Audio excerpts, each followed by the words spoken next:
Excited to be revisiting Sizewell C, which is Britain's newest nuclear power station. I saw keenly that on the 15th of Jan, the development consent order was triggered, and that meant the construction phase could begin. So today, I'm joined by Ian Currie, who's a business advisor for the Sizewell C Supply Chain, and also James Maguire, who's director at the construction lead gen specialist, Crannull. Hello, both. Good afternoon. Good afternoon. Lovely to join you for our chat. Ian, I thought I could come to you first because we'd really like to just get, I suppose, a whistle-stop update on where things are currently at with Sizewell C, what the scale of the opportunities is for the built environment, you know, whether that's the hyper-local firms or wider across the UK. It'd just be really great to kind of touch base with you and understand where we're at and what we can be doing now. Certainly.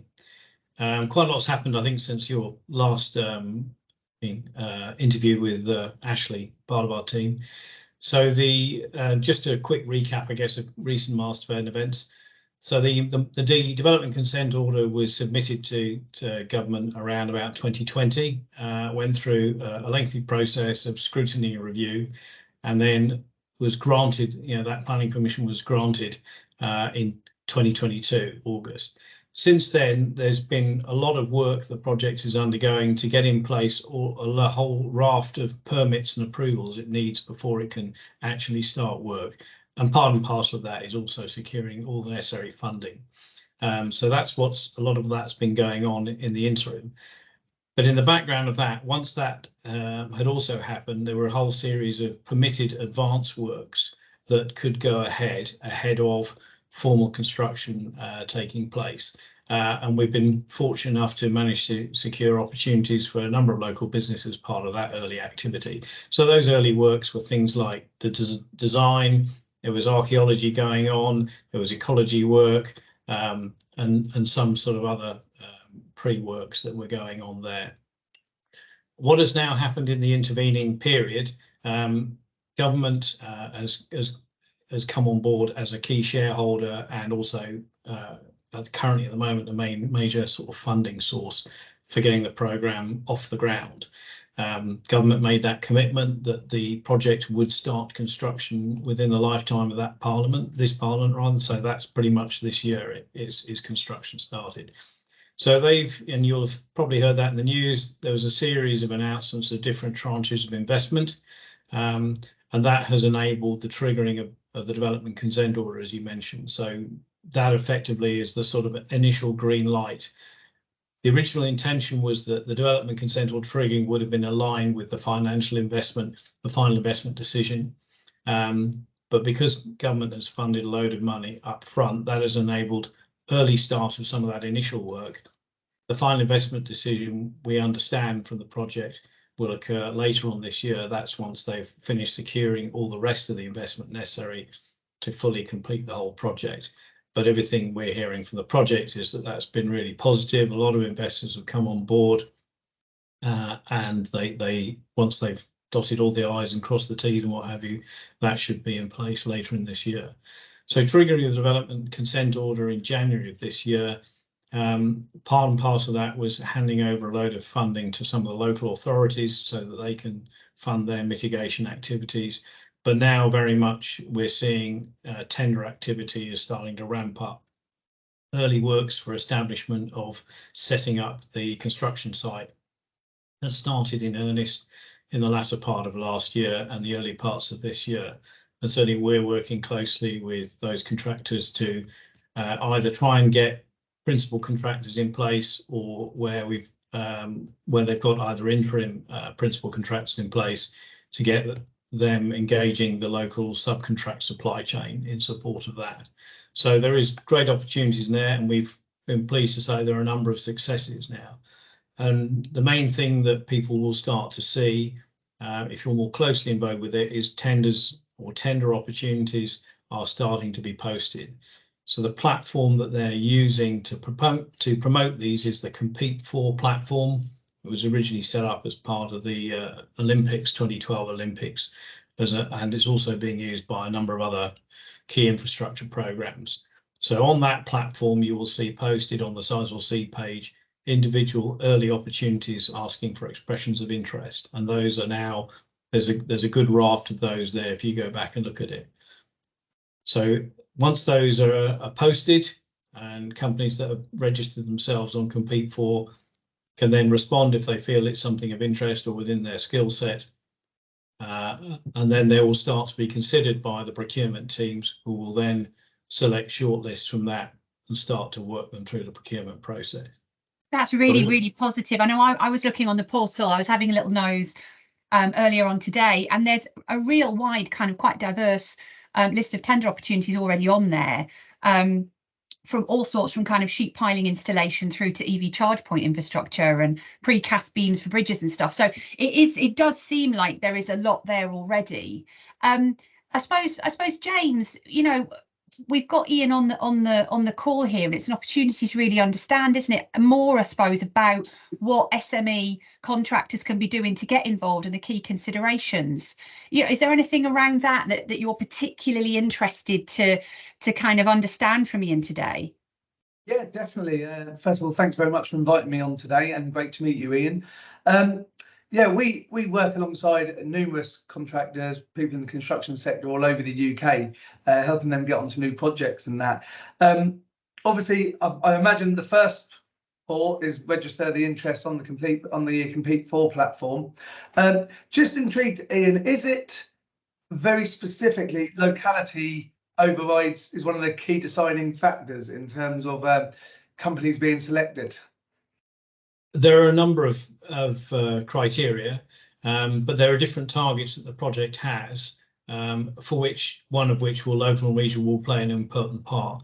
So there is quite a strong environmental and social governance set of commitments that the project has made as part of the DCO, and those include delivering on that sort of local and regional economic benefit, as well as social benefits as well. So the project is sort of earmarked something in the order of sort of 15 to 20% of the project's value, trying to get that delivered within the East Anglian region, so the 6 counties of East Anglia, and then also more specifically within the county of Suffolk. So the DCO, for instance, talks about £1.5 billion worth of economic value to be delivered throughout the course of construction from that within the Suffolk region. But the project's also made commitments to the wider region of 4.4 billion for the counties of East Anglia, 2 billion of which is in Suffolk. And there is some precedence for that, because down in Hinkley Point in Somerset, they did a similar thing there, and a real focus around that. So those packages of work that are particularly suited to local and regional businesses, and this is part of the sort of procurement strategies that we're helping inform about what capabilities the region is really good at and got in plentiful scale. You know, they will adjust their procurement strategy, you know, to favour those more local and regional companies if there is good capability within the region, because that then makes it easy for them to deliver on those commitments. If there is something very niche that maybe is only like one supplier in the country, or maybe we don't have it at all, then clearly there's not a lot of point in saying we want this delivered from Suffolk, you know. So part of that is our role is to try and inform them about what packages are particularly suited to us, so that they don't waste an opportunity to deliver on the local and regional commitment by engaging a national supplier, for instance. Okay, and there's a number of companies who will operate across East Anglia, doing a lot of work across the area, employing people across the area, but they're not actually based in East Anglia. Would that work against them? You know, Manchester-based company, but they actually do a lot of work down in the East Anglia Southeast region, or is it heavily weighted towards those that are actually registered at head office in the Suffolk and East Anglia region? So national companies can bid for work. You know, the Compete For platform is open to all, so nothing precludes them doing that. Yeah.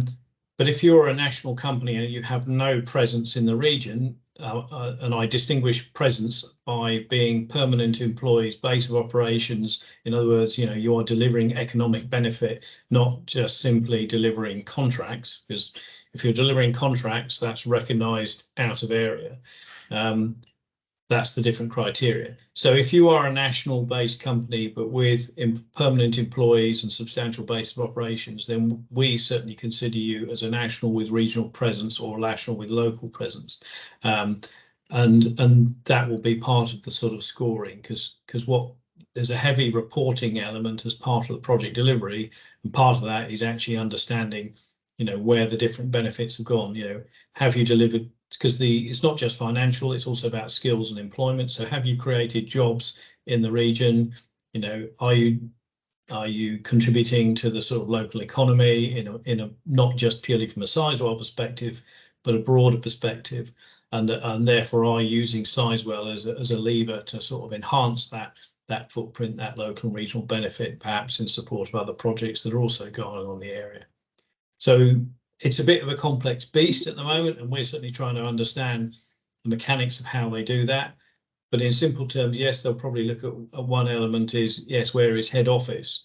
But they're also now trying to understand, or how can we also reflect substantial, say if you've got an Eastern Division headquarters, in the region, that's more than just simply if you just put a pop-up sales office somewhere, actually you're not really adding any local benefit there, so we try and add that distinction to the supply chain to it, so they can understand exactly how much regional content companies are developing.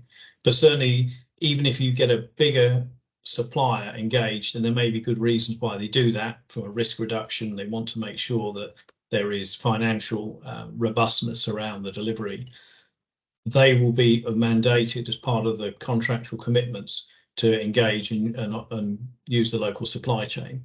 So some packages are quite big packages, and an SME isn't going to win them, but certainly they will be obligated to maybe look at involving SMEs as part of their supply chain for delivering smaller packages.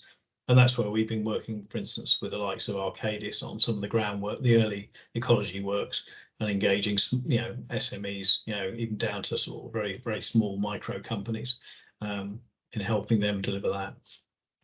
Fantastic. Yeah, I mean, tendering for some of the projects takes a huge amount of time out of companies, and I think it's very key for them to know, is it worthwhile them tendering, for example? If they're one of the numerous suppliers but they're out of area, they've probably got a less chance than, if they're competing against a lot of other local people. So it's important that people know where they can allocate their time. I imagine, would I be right in saying a lot of the subcontract packages wouldn't be going through compete for, they'd probably be going through more the principal contractor direct, or would you recommend everyone, from small work packages to fit out to M&E, or register on the compete for platform?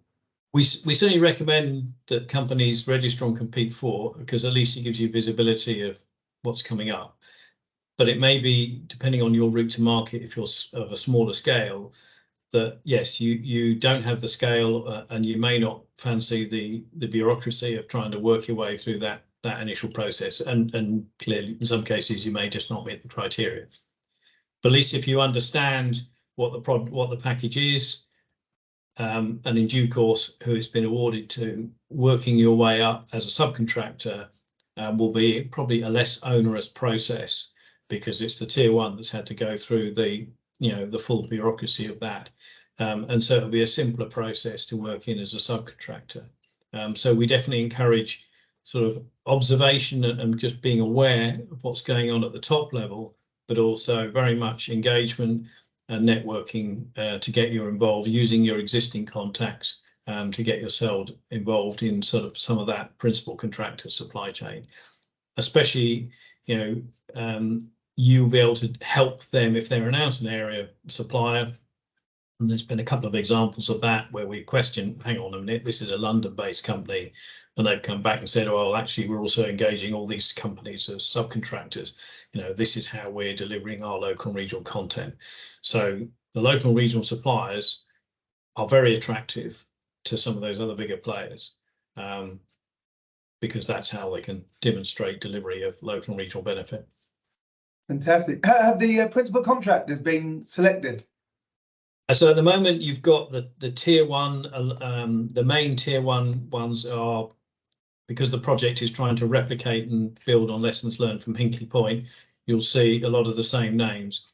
So in terms of the way it's being organised is still sort of settling down, but for the civils phase that we're mainly entering, we've got the Civil Works Alliance of Bouygues, Lang O'Rourke, Balfour Beatty, and they are supported in this early phase by Mace and Atkins. So Mace mainly delivering on the sort of associated development, site establishment elements, Atkins the design lead, and they're all working very much in harmony with the client organisation. But the principal civils contractors who are involved with the big dig, the main foundations for the actual power station itself, Lang O'Rourke, Bouygues and Balfour's, as per Hinckley. And then as we move into the subsequent phases, there's the same tier one equipment contractors, you know, for all of the nuclear hardware, turbines and everything else. There's the same. In fact, some of those components are in production as we speak, because they're being bolted on as follow-on packages to what's been going on for Hinkley Point. And then there'll be what we call the mechanical, electrical, HVAC, the MEH Alliance, which is all the fixtures and fittings and later mechanical fit out for later in the phase.